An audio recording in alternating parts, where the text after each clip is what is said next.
That was wonderful, Miliza. Thank you, Frank. Now, you just run home and practice your scales for half an hour in the morning, and then come over to my house, and we'll start in on Traviata. All right. Shall I bring Lucia with me?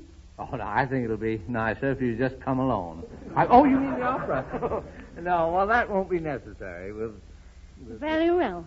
Farewell, my handsome songbird. Oh, I can't help it. She's charming.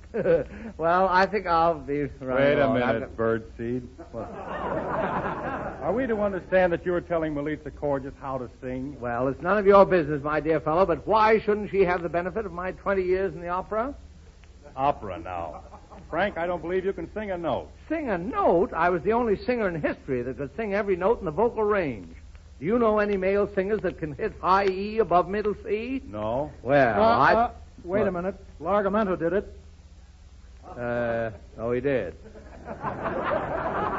Well, did you ever know a fellow who could sing high F above middle C? No. Well, Just a minute. Pizzicato hit a high F.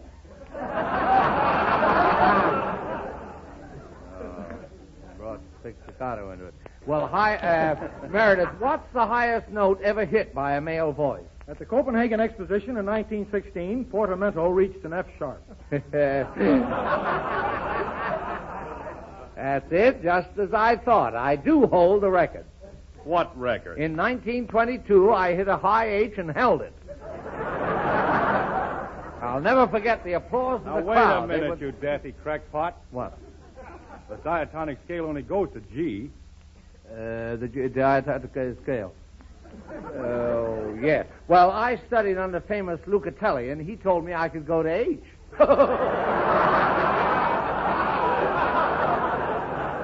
Oh, Frank. You're incorrigible. Can't you ever tell the truth? Why, Bob, you know the motto on the Morgan crest, in vino veritas. I mean, super omnia veritas. Above all, truth. Truth. Yes. Someday I'll nail you, Frank. Yeah. Someday when you least expect it, I'll put a spoonful of the truth drug in your coffee. Truth drug? Gee, this is interesting. What are you talking about, Jan? Well, there's a certain drug, one injection of it, and you can't help telling the truth. It's called scopolamine, but I don't suppose you ever heard of it. Scopolamine. Yes, one of the mydriatic alkaloids, much the same as hyoscine, derived from the solanaceous plant. Well, cut off my legs and call me Shorty. Well, that makes me the unluckiest guy in the world. Frank, where did you hear of scopolamine?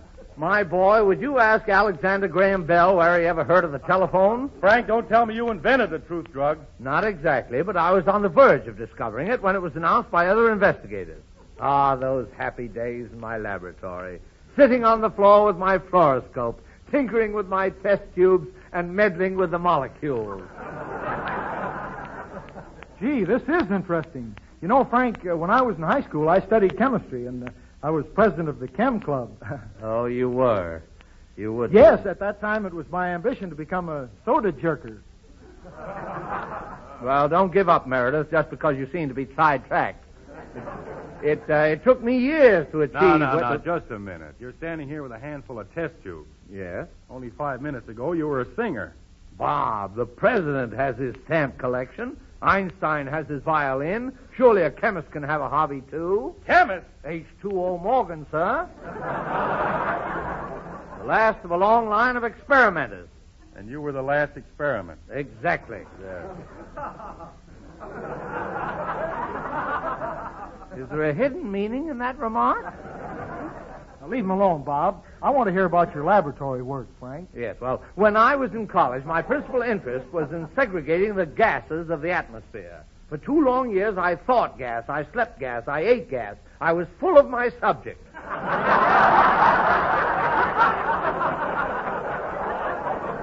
You were full of your subject. Yes, When did you develop the slow leak?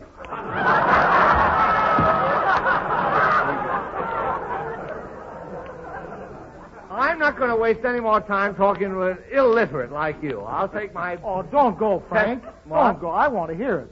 Meredith, you're a lovely fellow, and at the same time, not entirely revolting. You really want me to tell my story? Pray do, Frank. Pray do. Well, very well. After 5 years, I had mastered every branch of chemistry, including the drip grind process. And I graduated with high honors in goldfish swallowing. Does that sound sensible to you? No, but why change now? Oh.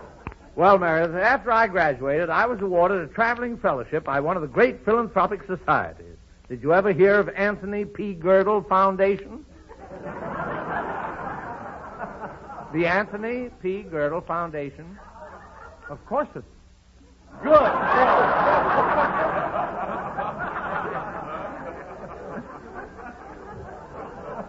This is certainly getting to be an uplifting conversation.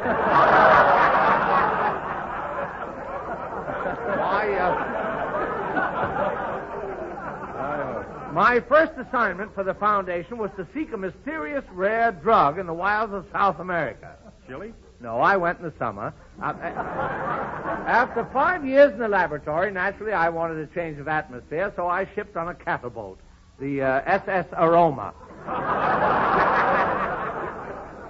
Very distinctive. Yes, I carried with me a complete portable drugstore, including a telephone booth and a pinball game. I was prepared for any emergency, and when we arrived at Colomalibo, I immediately set out for the interior. Were you on foot, Frank? No, I was riding a very intelligent pack mule named El Pomona. But we had not gone 200 miles when misfortune overtook us. You were eaten by cannibals. No, what happened was that El Pomona stumbled over a liana. I stumbled over it, too.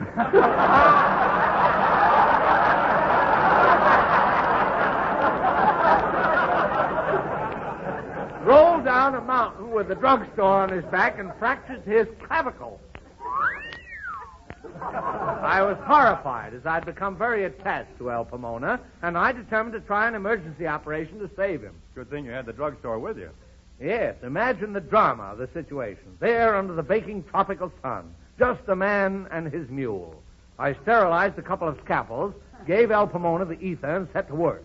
I made a median sacral incision at once. I saw I must curtail his lumbar extensor. What's that? Shorten the back. Shall I let out the weight? No, just leave it snug. What are we talking about? Hurry up, Frank, before the mule comes out of the ethers. I was making the sutures when I looked up. I can't get out of that one. To find myself surrounded by an extraordinary group of natives. Oh, this is the part I love. Even the ignorant savages could see that El Pomona was in desperate straits. And suddenly one of them, apparently the headman, stepped forward, holding out to me a gourd containing a milky fluid. At the same time, he gestured excitedly toward the mule. What was in the gourd, Frank? I gathered it was some native medicine, and since El Pomona's condition was very critical, I determined to try it. I forced the liquid down the animal's throat. He shuddered once, rose to his feet, and bounded off across the pampas, drugstore and all. Goodness, Frank, what was in that bottle? Gentlemen, you won't believe this, but it was the drug I had come to South America to find. Rhodientalis datur. Eureka! Did you bring any back with you, Frank? Never fear. After some negotiation, I traded the pinball game for a gallon of the precious fluid and immediately returned to New York. Imagine my happiness when I discovered on my arrival that Anthony P. Girdle himself had broken his leg. Gosh, you got a chance to try it on the boss. Exactly. I hurried to his home, and there was A.P., unable to stand up without a pair of crutches. I gave him a dose of the medicine and told him to throw away his crutches instantly. He did. Was he cured? No, he fell down and broke his other leg. I guess it only worked on mules. Well, so long, fellas.